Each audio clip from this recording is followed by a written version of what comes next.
Je n'ai jamais vu un livreur aussi séduisant. Il livre toujours en évitant les chemins fréquentés. La vieille dame, après avoir signé pour le colis à la fenêtre, n'avait pas encore réagi. Mais en reprenant ses esprits, elle réalisa que le livreur de tout à l'heure avait grimpé à la fenêtre du 50e étage de son immeuble. Elle a eu une crise cardiaque de peur et s'est évanouie sur le coup. Il ne faisait que livrer un colis, mais le jeune homme a réussi à envoyer la dame à l'hôpital. Ce jour-là, le jeune homme a reçu soudainement une commande d'une belle PDG. Je n'aurais jamais pensé qu'à peine arrivé au bâtiment de l'entreprise, il déclencherait accidentellement le système de sécurité si strict que même une mouche ne pourrait y entrer. Face à la pression imminente d'un retard et d'une mauvaise évaluation, il n'avait pas d'autre choix que de tenter le tout pour le tout en forçant l'entrée. Le moindre faux pas pourrait lui coûter la vie. Heureusement, le jeune homme a réussi à s'en sortir grâce à la force de ses abdominaux. Pendant ce temps, la directrice générale tenait une assemblée des actionnaires à l'étage. Les actionnaires la regardaient avec colère. Ils l'accusaient tous d'avoir fait une erreur de jugement. Cela a causé de lourdes pertes à l'entreprise. Elle n'a même plus le droit d'entrer à la porte Xuanyuan. Les actionnaires en colère demandent à la présidente de céder sa place. Alors que la présidente est isolée et sans soutien, un jeune homme pousse la porte et entre. Les actionnaires sont stupéfaits de le voir, car bien avant que je n'entre, j'avais déjà mis en place un filet impénétrable autour de l'entreprise. Non seulement pour une personne, mais même un moustique ne pourrait pas y entrer. Pourtant, le jeune homme dit à l'homme que le système de sécurité en bas était pour lui un jeu d'enfant. Avant même que l'homme ne réponde,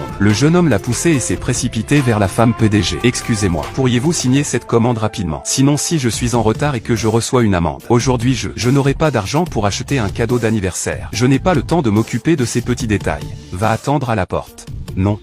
Petite chose. Alors dans ce monde, qu'est-ce qui est plus important que le cadeau d'anniversaire de ma fille? Je le dis une dernière fois. Attends à la porte. Voyant aucune réaction de la PDG, le jeune homme qui voulait la presser de signer pour le colis a alors promis que dès qu'elle signerait, il pourrait l'aider à surmonter les difficultés actuelles. Tous pensaient que le jeune homme bluffait, mais le jeune homme était plein de confiance, affirmant qu'il pouvait non seulement permettre à la directrice de récupérer des pertes de plusieurs milliards, mais aussi l'aider à obtenir une invitation au banquet Changlong. La directrice, mi-convaincue, lui a alors donné 10 secondes pour se convaincre. Mademoiselle Su, si vous avez subi des pertes d'investissement, c'est parce qu'il y a des manipulations en coulisses. Je suggère que vous retiriez tous vos investissements et que vous investissiez. Le projet de Jiansheng portant le code 0 a fait éclater de rire tout le monde après l'avoir entendu, car le projet de Linhao à Jiansheng a toujours été un gouffre sans fond, même en vidant tout le groupe. Le projet Linhao ne peut pas être rentable. Le jeune homme a pensé que les autres étaient de courte vue.